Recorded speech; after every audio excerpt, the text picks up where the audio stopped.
பல்லாண்டு பல்லாண்டு பல்லாயிரத்தாண்டு பல கோடி நூறாயிரம் மல்லாண்டு தின்தோல் மணிவண்ணா உன் செவ்வடி செவ்வி திருகாப்பு. ஓம் நமோ நாராயணா, ஓம் நமோ நாராயணா, ஓம் நமோ நாராயணா. யோகிராம் சுரத்குமார், யோகிராம் சுரத்குமார், யோகிராம் சுரத்குமார். ஜெயகுரு ராயா. உலகெங்கிலும் வாழ்ந்து கொண்டிருக்கும் நேயர்களுக்கு டாக்டர் சைதை ராஜாவின் அன்பான வணக்கங்கள்.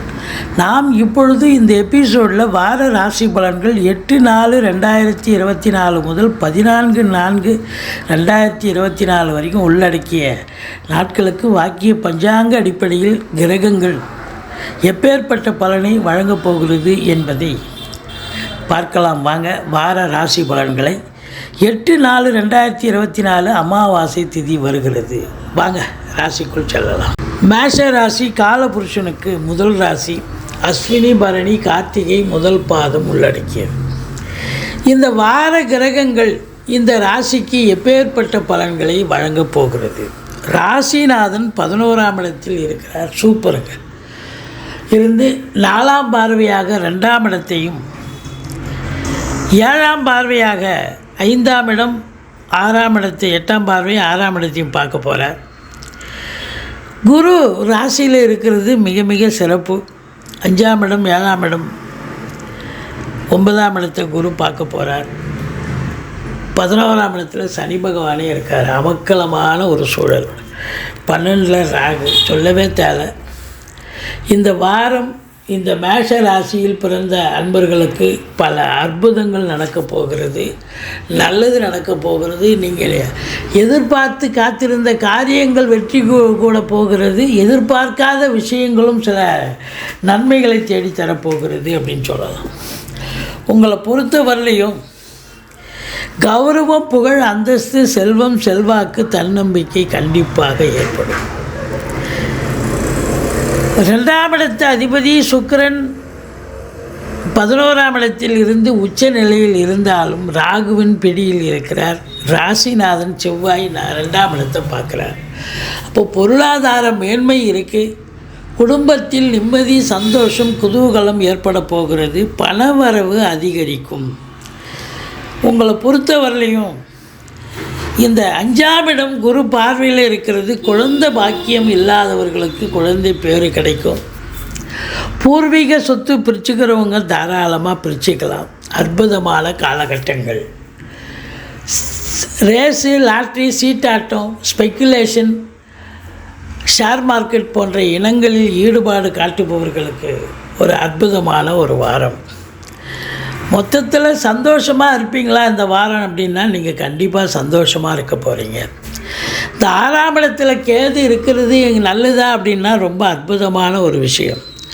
அதாவது உபஜயஸ்தானத்தில் ராகு கேதுக்கள் அமர்ந்தால் அற்புதமான பலன்களை வாரி வழங்கும்னு சொல்லுவாங்க. ருணரோக சத்துருஸ்தானம் அது. எதிரிகள் ஓடி ஒளிவார்கள். கடன் சுமை படிப்படியாக குறையும். கோர்ட்டில் கேஸ் எதாக இருந்தால் உங்களுக்கு சாதகமாக தீர்ப்பு வரும். சொந்த தொழில் செய்யக்கூடிய அன்பர்களுக்கு நம்பிக்கைக்கு பாத்திரமான பணியாளர்கள் கிடைப்பார்கள். கோர்ட்டில் கேஸ் எதாக இருந்தால் உங்களுக்கு சாதகமாக தீர்ப்பு வருங்க. அதே நேரத்தில் 7ஆம் இடத்தை குரு பார்க்கிறார். சூப்பர். திருமண வயதில் இருக்கும் ஆண் பெண் இருபாலருக்கும் திருமணம் கைகூடி வரும். நண்பர்களால் ஆதாயம். நட்பு வட்டாரம் விரிவடையும். கூட்டு தொழில் செய்கிற இடத்துல கூட்டாளிகளும் நீங்களும் அன்னோன்யமாக இருப்பீங்க. கூட்டு தொழில் சிறந்து விளங்கும். மற்றபடி நீங்கள் எதிர் வீடு, பக்கத்து வீடு, அக்கம் பக்கம் வேலை பார்க்குற இடம், தொழில் பண்ணுற இடம் எல்லோருமே உங்களுக்கு ஆதரவாக இயங்குவார்கள் என்று சொன்னால் மிகையாகாது. 8ஆம் இடத்தை சனி பார்க்கிறார். ஒரு சிலருக்கு அதாவது பிரச்சனைகள் வரக்கூடும். அதாவது உங்களுக்கு கடன் காட்சிகள் கொடுத்த வாங்கின இடத்துல சில அசிங்கம், அவமானங்கள் ஏற்படலாம். மற்றபடி எச்சரிக்கையாக நடந்து கொள்ளுங்கள். தேக ஆரோக்கியத்தில் கூட அக்கறை தேவை அப்படிங்கிற ஒரு நிலையை காட்டுது. மற்றபடி 9ஆம் இடத்தை குரு பார்ப்பது என்பது மாபெரும் சிறப்பு. ஓடி போனவங்களுக்கு 9ல் குருன்ற மாதிரி 9ஆம் இடத்தை குரு பார்த்ததுன்னு சொன்னால் வாழ்க்கையில் எல்லாத்தையும் நீங்கள் சாதிக்கக்கூடிய ஒரு அமைப்பு அப்படின்னு சொல்லலாம். யோக பாக்கியங்கள் நிறைந்த ஒரு காலம். ஈஸிலி டு கெட்டுன்னு இங்கிலீஷில் சொல்கிற மாதிரி எதையும் போராடி ஜெயிக்கத்தால் அது தானாக நடக்கக்கூடிய ஒரு அமைப்பு இருக்குது.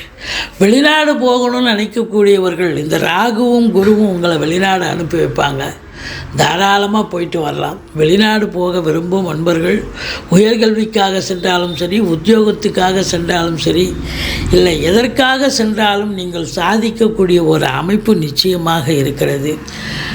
ஒரு சிலர் ஆன்மீக பயணம் இன்ப சுற்றுலான்ற பேரில் வெளிநாடு போயிட்டு வந்தாலும் கூட அது ஒரு சந்தோஷத்தை தரக்கூடிய ஒரு அமைப்பு என்று சொன்னால் மிகையாகாது. தந்தையால் அனுகூலங்கள் கிடைக்கும். 5, 9 குரு பார்க்குது, 1ல் குரு இருக்குதுன்னு சொன்னால் அந்த மேஷ ராசி அன்பர்களுக்கு ஒரு சூப்பரான ஒரு காலகட்டம். இந்த குழந்தை பேர் இல்லாதவங்க, ரொம்ப நாளாக குழந்தை பேர் இல்லை அப்படின்றவங்களுக்கு வித் ஹெல்ப் ஆஃப் மெடிசன் மருந்து மாத்திரையை வச்சு குணப்படுத்தி அவங்களுக்கு இந்த காலகட்டம் குழந்தை பேர் கிடைக்கக்கூடிய ஒரு அமைப்பு இருக்குது. தந்தையால் அனுகூலங்கள் கிடைக்கக்கூடிய அமைப்பு. 10ஆம் இடத்து அதிபதி 11ல் இருக்கார், ராசிநாதனோடு இணைஞ்சிருக்கார். உங்களுடைய சிந்தனைகள், செயல்கள், எண்ணங்கள் எல்லாம் தொழிலை பற்றி அதில் எப்படி வருமானத்தை பெருக்கிறது அப்படிங்கிறத தான் நினைக்கும். ஸோ மொத்தத்தில் பார்க்கும் பொழுது கேட்குற இடத்துல கடன் கிடைக்கும். தொழிலை விரிவாக்கம் பண்ணுங்கள். தொழிலை இன்னொரு பிரான்ச்சு கூட ஓப்பன் பண்ணலாம். நல்ல சம்பாத்தியத்தை பார்க்க போகிறீங்க. தொட்டதெல்லாம் தொடங்க போகிறது. ரெட்டிப்பு வருமானத்தை பார்க்க போகிறீர்கள். ஏன்னா ராசிநாதனும் அங்கே, 11ஆம் இடத்து அதிபதியும் அங்கே. இரும்பு சார்ந்த துறை, அதாவது சின்ன லேத் ஃபேக்ட்ரியிலேருந்து பெரிய கம்பெனி வரைக்கும் வேலை பார்க்கக்கூடிய தொழிலாளி முதலாளிகள் எல்லோருக்குமே இந்த காலகட்டம் அற்புதமான காலகட்டம். அதாவது பூமிக்கு அடியில் இருக்கக்கூடிய பெட்ரோலியம் ப்ராடக்ட், நிலக்கரி சுரங்கம் எல்லாத்துலேயும் வேலை பார்க்கக்கூடியவர்களுக்கு ஒரு உன்னதமான ஒரு அமைப்பு என்று சொன்னால் மிகையாகாது. இந்த மெக்கானிக்கல் ஃபீல்டில் வேலை பார்க்குறாங்க, அதாவது மிஷினரிஸை கையாளக்கூடியவர்கள் இருப்பாங்க, அவங்க கொஞ்சம் எச்சரிக்கையாக இருக்கணுங்க. இந்த செவ்வாய் சனி சேர்க்கிறதால ஏதாவது எசுகாக கையில் அடிபடுறது, காலில் அடிபடுறது, கண்ணில் அடிபடுறது, முகத்தில் அடிபடுறது, இப்படி ஏதாவது ஒன்று நடக்கும். எச்சரிக்கையாக இருங்க. மற்றபடி உங்களுக்கு பார்த்திங்கன்னு சொன்னால் 5ஆம் இடத்து அதிபதி சூரியன் 6 நாட்கள் எங்கே இருக்கிறார் அப்படின்னா ராகுவின் பிடியில் இருக்கார், 12ல் இருக்கார். அப்போ தந்தைக்கு இடர்பாடுகள், இன்னல்கள் ஏற்படலாம், ஒரு பின்னடைவு சந்திக்கலாம். தேக ஆரோக்கியத்தில் கூட அக்கறை தேவை அப்படின்னு நம்ம சொல்கிறோம். ஆனால் கடைசி நாள் ஒரு நாள் இங்கே வந்துடுறார். 14ஆம் தேதி சூரியன் கிளம்பி மேஷத்துக்கு வருகிறார், குருவோடு இணைகிறார். அப்போ பிள்ளைகளால் கூட இடர்பாடுகள் இருந்து வந்திருக்கும், அதெல்லாம் அகலும். தந்தைக்கு இடர்பாடுகள் அகலும். அரசாங்கத்தில் உயர் பதவியில் இருக்கிறவங்க எச்சரிக்கையாக இருக்கணும். அது மொத்தத்தில் பார்க்கும் பொழுது உங்களுக்கு இந்த வாரம் இந்த மேஷ ராசியில் பிறந்தவர்களுக்கு சூப்பராக இருக்குங்க. சாதிக்கக்கூடிய ஒரு வாரம்.